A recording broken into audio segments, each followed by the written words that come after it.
જય હિન્દ મિત્રો, આજના વિડીયોમાં આપણે ટેટ 1ના નવા સિલેબસ મુજબ વિભાગ 2 ગુજરાતી ભાષાના ભાષા વિકાસની શૈક્ષણિક પદ્ધતિને લગતા ટોપ 50 MCQ જોઈશું।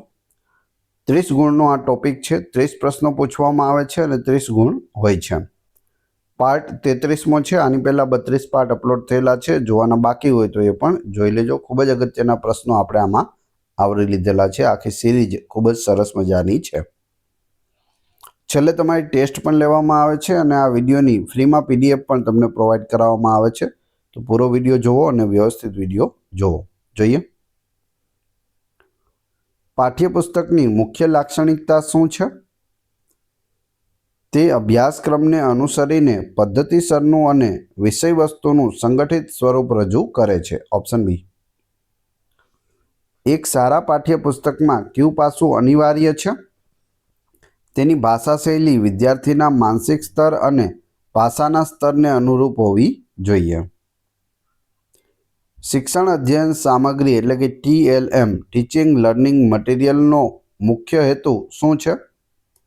વિષયવસ્તુને વધુ રસપ્રદ, સ્પષ્ટ અને અસરકારક બનાવીને શિક્ષણને મૂર્ત સ્વરૂપ આપવું। કઈ મલ્ટીમીડિયા સામગ્રી શ્રવણ અને કથન કૌશલ્યના વિકાસમાં સૌથી વધુ મદદરૂપ થાય છે? ઓડિયો અને વિડિયો ક્લિપ્સ છે તે સૌથી વધુ મદદરૂપ થાય છે। ઇન્ટરેક્ટિવ વ્હાઇટબોર્ડ કયા પ્રકારની અધ્યાપન સામગ્રી છે? આધુનિક ટેકનોલોજી આધારિત મલ્ટીમીડિયા સામગ્રી છે। વર્ગખંડના બહુભાષી સ્ત્રોતો એટલે શું? વિદ્યાર્થીઓની માતૃભાષાઓ અને તેમના વિવિધ ભાષાકીય જ્ઞાનનો શિક્ષણ પ્રક્રિયામાં ઉપયોગ કરવો એટલે વર્ગખંડના બહુભાષી સ્ત્રોતો। બહુભાષી વર્ગખંડમાં માતૃભાષાનો ઉપયોગ શા માટે મહત્વનો છે? સંકુલ ખ્યાલોને સમજાવવા, આત્મવિશ્વાસ વધારવા અને મુખ્ય ભાષા શીખવા માટે પુલ તરીકે તેનો ઉપયોગ થાય છે। કઈ શિક્ષણ પદ્ધતિમાં મલ્ટીમીડિયા સામગ્રીનો ઉપયોગ મહત્તમ થાય છે? સંચારલક્ષી ભાષા શિક્ષણમાં CLT। એક સારા TLMની મુખ્ય જરૂરિયાત શું છે? તે હેતુપૂર્ણ, સંબંધિત અને વિદ્યાર્થીઓને પ્રવૃત્તિમાં સામેલ કરનારું હોવું જોઈએ। પાઠ્યપુસ્તકના અંતે આપેલા પ્રશ્નો અને પ્રવૃત્તિઓ કયા હેતુ માટે હોય છે? વિદ્યાર્થીના અર્થગ્રહણ અને વિચારશક્તિનું મૂલ્યાંકન કરવા માટે હોય છે। ભાષા શિક્ષણમાં વાસ્તવિક વસ્તુઓનો ઉપયોગ શા માટે જરૂરી છે? તે અમૂર્ત ખ્યાલોને મૂર્ત બનાવે છે અને શબ્દોનો સીધો અર્થ સમજાવે છે। બહુભાષી વર્ગખંડમાં ભાષા શિક્ષણ માટે કઈ વ્યૂહરચના સૌથી વધુ યોગ્ય છે? વિદ્યાર્થીઓને તેમની માતૃભાષામાં વાતચીત કરવાની અને મુખ્ય ભાષા સાથે સરખામણી કરવાની તક આપવી। ભાષા વર્ગખંડમાં ફ્લેશ કાર્ડ કઈ સામગ્રી ગણાય છે? દ્રશ્ય સામગ્રી ગણાય છે ફ્લેશ કાર્ડ્સ। ઇન્ટરનેટ અને કમ્પ્યુટર આધારિત સામગ્રીનો ફાયદો શું છે? તે વિદ્યાર્થીઓને સ્વ-અધ્યયન, સંશોધન અને અદ્યતન માહિતી મેળવવા માટે સક્ષમ બનાવે છે।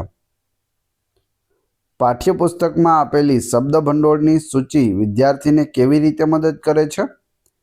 પાઠમાં આવતા અઘરા શબ્દોના અર્થ અને સંદર્ભ સમજવામાં મદદ કરે છે। જો પાઠ્યપુસ્તક વિદ્યાર્થીના સામાજિક સાંસ્કૃતિક પૃષ્ઠભૂમિને અનુરૂપ ન હોય તો શું સમસ્યા ઊભી થઈ શકે?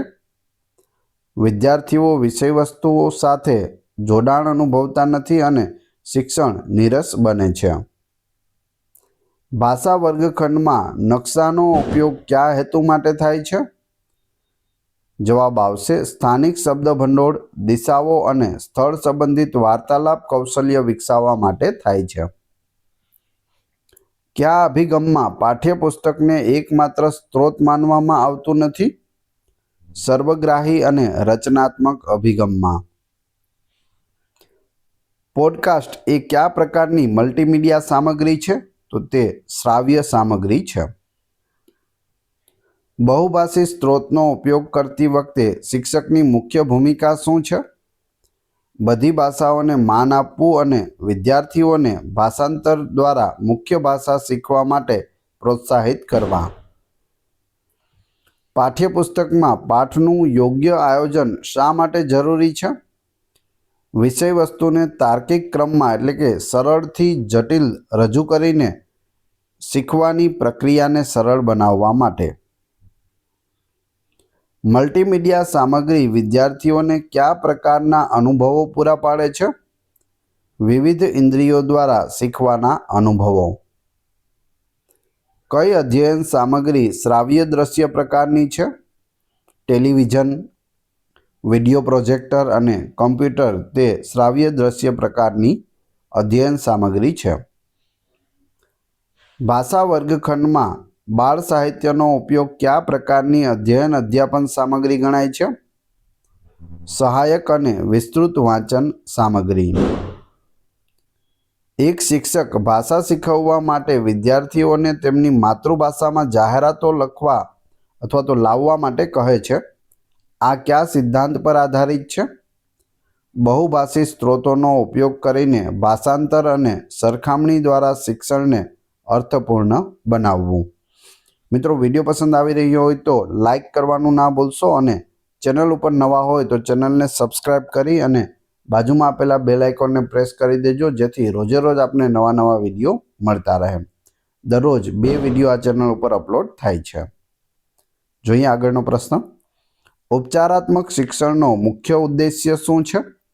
જવાબ આવશે વિદ્યાર્થીની શીખવાની ચોક્કસ ખામીઓને દૂર કરીને તેને અન્ય વિદ્યાર્થીઓની સમકક્ષ લાવવો. ઉપચારાત્મક શિક્ષણની શરૂઆત કયા પગલાં પછી થવી જોઈએ? નિદાન કસોટી દ્વારા શીખવાની ખામીઓનું કારણ જાણ્યા પછી. નિદાન કસોટીનો હેતુ શું છે?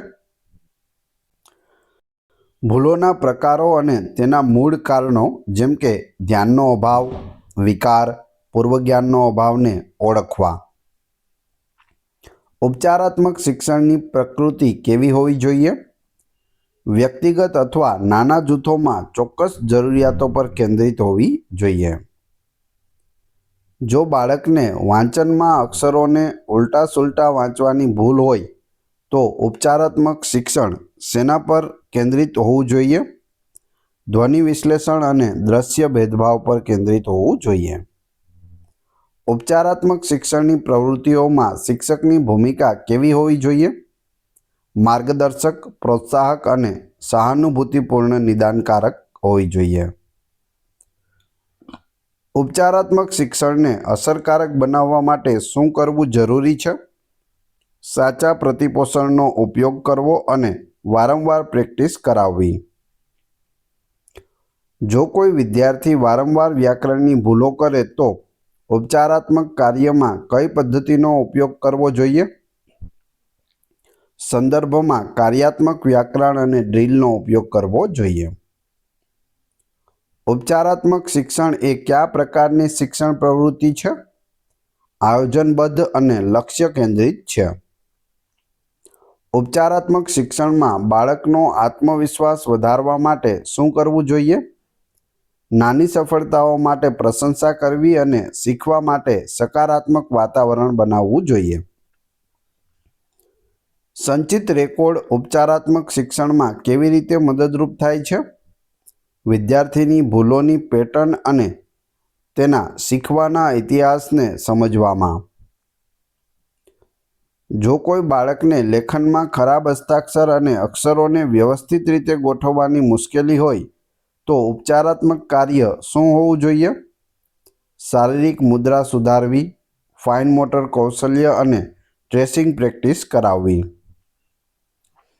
ઉપચારાત્મક શિક્ષણમાં કયા પ્રકારના TLMનો ઉપયોગ કરવો જોઈએ? બહુ સંવેદનાત્મક અને સરળતાથી ઉપલબ્ધ TLM ટીચિંગ લર્નિંગ મટીરિયલ. જો કોઈ બાળકને બોલવામાં અટકવું જેવી સમસ્યા હોય તો શિક્ષકે શું કરવું જોઈએ? બોલવા માટે તણાવમુક્ત વાતાવરણ પૂરું પાડવું અને ધીમે બોલવાની પ્રેક્ટિસ કરાવવી જોઈએ. ઉપચારાત્મક શિક્ષણનો સમયગાળો કેવો હોવો જોઈએ? ચોક્કસ, મર્યાદિત અને લક્ષ્ય પ્રાપ્ત થાય ત્યાં સુધી લંબાવી શકાય તેવો હોવો જોઈએ. ઉપચારાત્મક શિક્ષણનું મૂલ્યાંકન કયા હેતુ માટે થાય છે? શું ઉપચારાત્મક કાર્ય અસરકારક રહ્યું છે અને વિદ્યાર્થીએ ખામી દૂર કરી છે તે ચકાસવા માટે થાય છે. નિદાન કસોટીમાં પ્રશ્નોનો પ્રકાર કેવો હોવો જોઈએ? ચોક્કસ, શીખવાના એકમ અથવા કૌશલ્ય પર કેન્દ્રિત હોવું જોઈએ. ઉપચારાત્મક શિક્ષણમાં સહપાઠીઓની મદદનો ઉપયોગ શા માટે કરી શકાય? શીખવામાં મુશ્કેલી અનુભવતા વિદ્યાર્થીને સમાન વયના સહપાઠી દ્વારા સહાય પૂરી પાડવા માટે. શાળામાંથી વહેલા છોડી દેનારા વિદ્યાર્થીઓ માટે ઉપચારાત્મક શિક્ષણ કેવું હોવું જોઈએ? લવચિક, સમયપત્રક અને તેમની જરૂરિયાતોને અનુરૂપ જીવન કૌશલ્ય આધારિત હોવું જોઈએ. સમયપત્રક લવચિક એટલે કે ફ્લેક્સિબલ હોવું જોઈએ. જો કોઈ બાળકને શબ્દ ભંડોળની ઉણપ હોય તો ઉપચારાત્મક કાર્યમાં શું કરવું? સંદર્ભમાં નવા શબ્દો શીખવવા અને કાર્ડ્સ અથવા પ્રવૃત્તિઓ દ્વારા પુનરાવર્તન કરાવવું જોઈએ. ઉપચારાત્મક શિક્ષણનો બીજો કયો શબ્દ યોગ્ય છે? નિદાનાત્મક શિક્ષણ, ઓપ્શન બી. ઉપચારાત્મક શિક્ષણમાં તાત્કાલિકતાનો સિદ્ધાંત શું સૂચવે છે? ભૂલો અથવા શીખવાની મુશ્કેલીઓ જણાય કે તરત જ ઉપચાર શરૂ કરવો, વિલંબ ટાળવો જોઈએ. ઉપચારાત્મક શિક્ષણની સફળતાનો આધાર શું છે? નિદાનની ચોકસાઈ અને ઉપચારાત્મક કાર્યની યોગ્ય આયોજનબદ્ધતા. ઉપચારાત્મક કાર્ય દરમિયાન વિદ્યાર્થીને સતત પ્રતિપોષણ શા માટે જરૂરી છે? તેને તેની પ્રગતિ વિશે જાગૃત કરવા અને ભૂલોને તાત્કાલિક સુધારવા માટે પ્રોત્સાહિત કરવા. ઉપચારાત્મક શિક્ષણમાં લવચિકતાનો અર્થ શું છે? વિદ્યાર્થીઓની બદલાતી જરૂરિયાતોને આધારે પદ્ધતિઓ, પ્રવૃત્તિઓ અને સમયપત્રકમાં ફેરફાર કરવાની ક્ષમતા. હવે તમારી ટેસ્ટ, જે આપણે વિડીયો જોયો તેમાંથી તમને અહીં 2 પ્રશ્નો પૂછવામાં આવે છે. એનો જવાબ તમારે ક્રમશઃ કમેન્ટ બોક્સમાં આપવાનો છે. જો આવો પ્રશ્ન તમને પરીક્ષામાં પૂછાય તો તમને આવડે છે કે નહીં એ તમને ખ્યાલ આવશે. એ પછી આપણે PDF વિશે પણ વાત કરીશું. પ્રશ્ન 1. ઉપચારાત્મક શિક્ષણ એ કયા પ્રકારની શિક્ષણ પ્રવૃત્તિ છે? 4 ઓપ્શન આપેલા છે. બીજો, વર્ગખંડના બહુભાષી સ્ત્રોતો એટલે શું? બંનેના જવાબ ક્રમશઃ કમેન્ટ બોક્સમાં આપી દેજો, જેથી મને ખ્યાલ આવે કેટલા લોકો વ્યવસ્થિત વિડીયો જોઈ રહ્યા છે. આ વિડીયોની ફ્રી PDF ટેલિગ્રામ અને વોટ્સઅપ ગ્રુપમાં મળી જશે. બંનેની લિંક ડિસ્ક્રિપ્શનમાં આપેલી છે. આ ચેનલ ઉપર ઘણા બધા વિડીયો અવેલેબલ છે. તમે ચેનલના નામ ઉપર ક્લિક કરી વિડીયોમાં જઈ બધા જ લેટેસ્ટ વિડીયો જોઈ શકો છો. Thanks for watching my video.